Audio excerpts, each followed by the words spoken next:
This is Lauren. This is Trey. And this is the Partnership Podcast. Because you got it at 10, right? To 30. That's so fun. Hey, welcome back to this. It's a podcast episode, baby. That's what we do. But you're in thinking mode. Go. Okay, so we want to do a hypothetical thing. Uh-huh. I just keep losing my train of thought today. I don't get it. Okay, so this is what it is. This is what it is. All right, we're a couple. This is our scenario. This is our sexy scenario. We're a couple. Okay, and you're like, I don't want you masturbating, husband. And I go, okay, all right. You don't want me masturbating? Let's negotiate that. So if one person is not comfortable with the other person masturbating, and let's just assume it's dry mind. Let's assume it's not pornography. Let's assume it's not that. Let's just assume it's the old imagination. Great. Let's negotiate that. How does that look like? And is it even possible to negotiate that? Or are there going to be too many motherfucking pitfalls that we're about to fall into? Let's find out. And go. Hey, honey. Husband of mine, I don't want you to masturbate. What did you just say to me?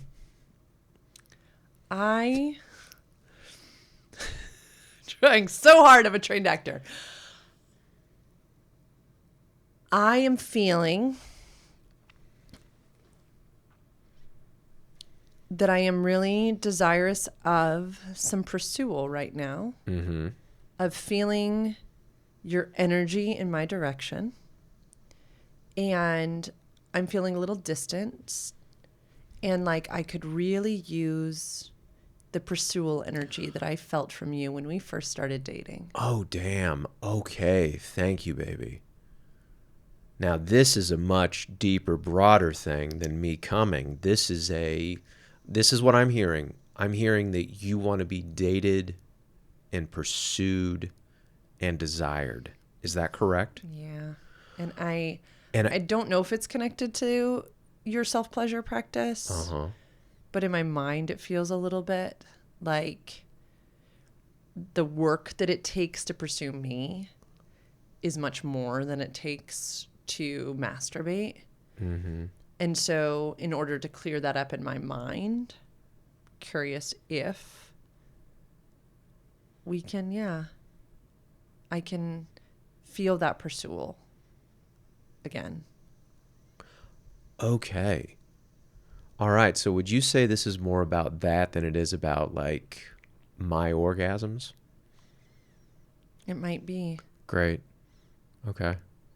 Because my mind goes to like, because I like to come twice a day, once in the morning, once in the evening. And one of the reasons that I don't like insist that it's with you is because I don't want you to feel like obligated to, and I want you to be able to say no when you're not in the mood. At the same time, like me not going into a place of like, I can't, go to self-pleasure. I would love to date you better. And also that's my bad for not dating you and pursuing you and making you feel desired. I can fix that. When are you free to get together next week? How about Sunday night? Great. Wear high heels. Put on a dress. Don't ask any other questions. And I'll see you. I'll pick you up at 6:00. I'm going to ring the doorbell. That sounds fun. Okay, scene. I think we have too many fucking... I was trying to pretend like I didn't have tools. We have too many fucking tools. Oh, God. No, but I did think this was interesting. It obviously made me think of, this conundrum, which is, so it's something we don't talk on here a lot about, but Trey ended up inadvertently watching a reel about this the other day, was the difference between spontaneous and responsive desire. So Trey alluded to this last week on the episode that people in male bodies tend to, it is not 100% of the time, have spontaneous desire wherein they see something sexy. I always like to say it's like you drive by McDonald's and you're like hungry. Okay. It's like, food, that makes me hungry. I want. beautiful. This is celebratory. We should feel celebratory for this spontaneous desire. People in female bodies tend to have responsive desire, which means they are responding to something. Now, I have a lot of clients who are like, but I wasn't like that when we were just dating. Yes, you were. Because you were dating and there was so much unknown and you were turned on by something, whether it was the excitement for the date, whether it was getting to know this new person, whether it was the way he would look at you, and whether it was you didn't know when he last pooped, whether it was anything, you were being turned on by something. I'd argue that men were too, but in a hetero dynamic, usually there was just more stuff that turns a person on in a female body. A new car is shinier. Uh-huh. It just is. You can't wait to get in your new car. It's just science, people. So what can happen when there is one partner with spontaneous desire and one partner with responsive desire that does, I'd argue, take a little bit more work, is that the person with spontaneous desire can be like, oh my God, well, I want you. I want you to want me like I want you. That is a trap. That is mean, and it's a trap, and it's not based in science and medical fact. And also, guys, that sounds like pussy bratting to me. Knock it the fuck off. You are not made the same way. Which, hooray, would you want to be having sex with yourself? According to erotic self-focus, yes. Oh, like me powering myself out? No, I don't. Ew, no. Are you like, you'd want to be fucking the female equivalent of yourself? No. Because we can debate on that one. I have a hairy ass also. It's, no.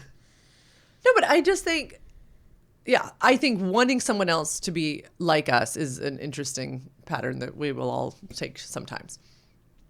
And what we could hear here in our fictitious scenario was one partner saying, please date me. Please pursue me.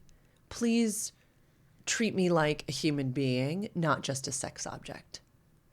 And or a business partner, like a business partner. Object. And I could hear the other well-intentioned partner in our acting exercise saying, I was trying to take that obligation off, and yet I see how that could have felt like that for you. Yeah. That's lovely. It really is. And repatterning the way we approach sex is fascinating. And it's, again, one of our third things that we spend so much fun time talking about. That the way we initiate sex, the way we get to sex, the way we have the sex that we want is by communicating, is by really sitting with, what do I really want? What would be fun? One of the things that is crucially important to us is our Sunday morning rituals. I don't know if we've talked about that in a while. Can you describe what a Sunday morning ritual is in this house for us inside of our partnership as relational and sexual beings? Happily. So Lauren's weekend starts Sunday morning. She finishes up Saturday afternoon or Saturday night, and she is truly off the clock on Sunday mornings. So what we do in bed, we will have coffee. We will Zillow generally. So we'll look at all the houses, we'll reel a stock, or, hey, what $7.2 million house in Maui is right for us. We'll do that. And generally, intimacy, this is real intimacy. We'll both generally take poops, upstairs, downstairs, bathroom, and then we're going to have sex. That's real fucking intimacy, people. Shitting and then fucking. It's what it is. That's the pelvic floor for you. It's really multifunctional. Sometimes 3-minute game comes in there. Oftentimes, I would say more often than not, 3-minute game is. Who's the creator of the 3-minute game again? His name? Harry Faddis. Harry Faddis. Yeah. And then it was popular. I became aware of it from Dr. Betty Martin and Rachel Dawson's work. Robin Dawson's work. Not bad, Robin. And how would you like to touch me for 3 minutes? And then how would you like to be touched for 3 minutes? And then the negotiation starts, and then the touching starts. And it can be non-sexual or it can be highly sexual. So anyway, we will connect, we will plug into each other and get connected as fuck on a Sunday. And usually we're out of bed at 9:30 or 10. Yeah. And then I'm doing laundry and I'm off to my shit, and then Lauren's off to her weekend. So then we separate and we're off to our shit. while spending the rest of the day like well fucked and well caffeinated and well connected. And I look forward to it every single weekend. And also we have it's not set in stone too. Yeah. Where we'll do something else. We'll go on an hour-long drive. We live in a small city, so we'll go to a bigger city. Or I have, excuse me. Sometimes I'll have like a golf tournament, but I won't generally schedule a tea time with friends or practice because it's important to me to connect with you. No, we even had brunch with best friend Jay this weekend. And we did it at 11. Mm-hmm. Yeah, we were texting, and I said, like, yep, this time have sounds to good. Do our ritual. We are in the middle of ritual. We'll text you back. And he was like, you're just in a fire. You know, like he knows. And even with the baby, we have a 14-year-old in the house. She knows. She knows, and she's good. Okay, she plays Roblox and eats goldfish, so she's good. She's good. She'll sometimes say, "Were you all getting freaky this morning?" And I'll go, "Absolutely not. I wasn't doing that to your mother." I want to talk about the different things that the Sunday morning ritual provides for each of us. Okay. I can go first, or you can go first. You go first. I was doing a lot of talking. You did a great job, though. You are so much better than I at summarizing. Also, but you're so much better than I than speaking. So look at us. We're just balancing each other out. I'm going to try to get laid after this, too. Okay, so you're the one who has the heart out. I need 45 seconds. Go ahead, though, baby. We'll keep you posted. Sunday morning ritual provides me with a slow re-entry into egalitarian, equal partnership with you. It is like a disrobing of Lauren the professional into slinking into a soft, sexy robe with my partner. It's like re-meeting you after a week where most likely I've been transformed. My work is some of the most sacred, transformative work in the world. And when I have sat with 15 to 20 souls in a week, I need a minute. And there's often times that we start the morning sipping our coffee. Trey we got this little carafe for my oat milk. It's very special. We're waking up, storytelling happens, just kind of catching up on the week. It feels very, very gentle and like I'm a human first. I love being a sex object, but I really love being seen for all of me.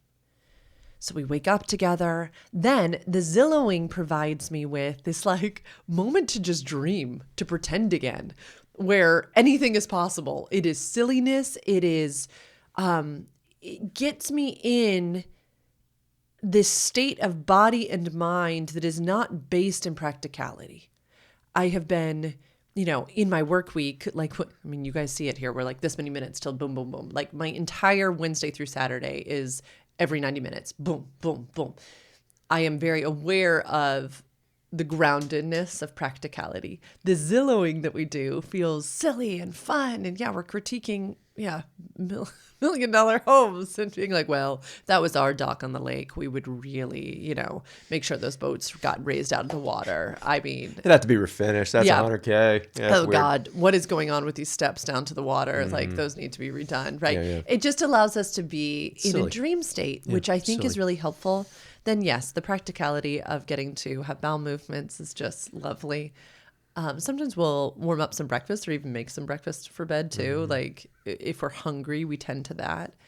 But then, easing into touch, making sure that the touch is an invitation for both of us to come into a pleasurable space. It's really lovely. It's a rediscovery of each other. And I need it. I crave it. Like I crave the entire thing start to finish.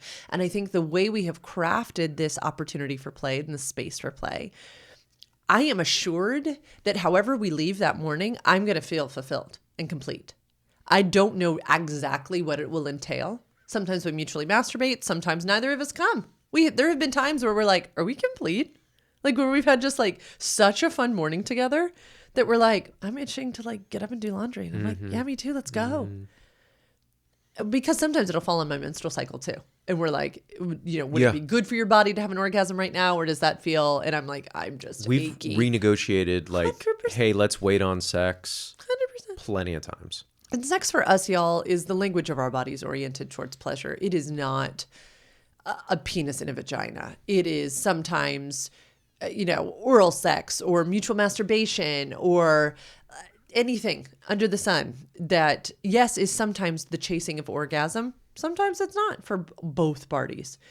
And there is freedom in that space. There really is. So anyway, those are all of the things our Sunday morning ritual provides for me. And this has me thinking that we're going to miss it this Sunday because I'm going to be out of town. Mm-hmm. So we need to find a time to reconnect when I get back. Anyway, what does it provide you with?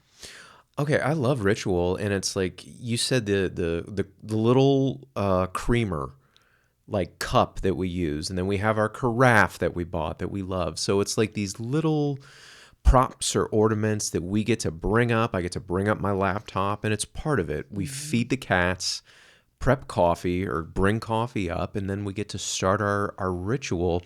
And it's so enjoyable because we get to laugh, we get to goof, we get to connect, while we're looking at Zillow, and then we get to connect physically, where I get to taste your mouth. We get to play the 3-minute game a lot of the times, where we negotiate these really sexy scenarios that are actually in our imagination, because sometimes they'll be quite kinky. Mm-hmm. And it's okay, and it's celebrated. Yeah, I'm a very kinky guy, and I'm so lucky where it gets celebrated within partnership. And then the 3-minute game is about negotiation, where if it doesn't, it's like, hey, yeah, no thanks right now. How about we try this? That's part of the 3-minute game. So what else does it provide me? It's like a game I'm really looking forward to playing. Because it's equal parts enjoyable and relaxing. Yeah. Yeah, where certain games are, I don't know, like a first-person shooter game, I'm assuming there's quite a bit of adrenaline sometimes. Yeah, I'm good. So yeah, equal parts relaxing and enjoying, and I get to connect, and like I'm addicted to fucking you too. Like it's like an addict where I just want to get one more. So yeah, I get to, yeah. That's it. I think it's so good for us. It feels like, we've said this before, like an investment, like putting pennies in a piggy bank. 9:52. Pardon. Thank you. I'm sorry, did you go right to the text message? Yeah, I just showed her my phone. Ex-husband. Yeah. I was like, I'm confused. No, we're scheduling. Am we're I scheduling supposed to October. read this text My message? bad. No, it's okay. It feels like an investment in our relational piggy bank, our sexual piggy bank. Mm-hmm. That these quickies through the week, or these little like hot and heavy moments. We had one the other night that was like primal and juicy. But those aren't communicative. Those aren't like, those aren't everything that Sunday morning is. And I need Sunday morning. I need all of that. And I get to be a woman who needs all of that. Oh, okay. It's like going to our favorite restaurant. Yes. Because we know what we're going to get. Yep. For the most part.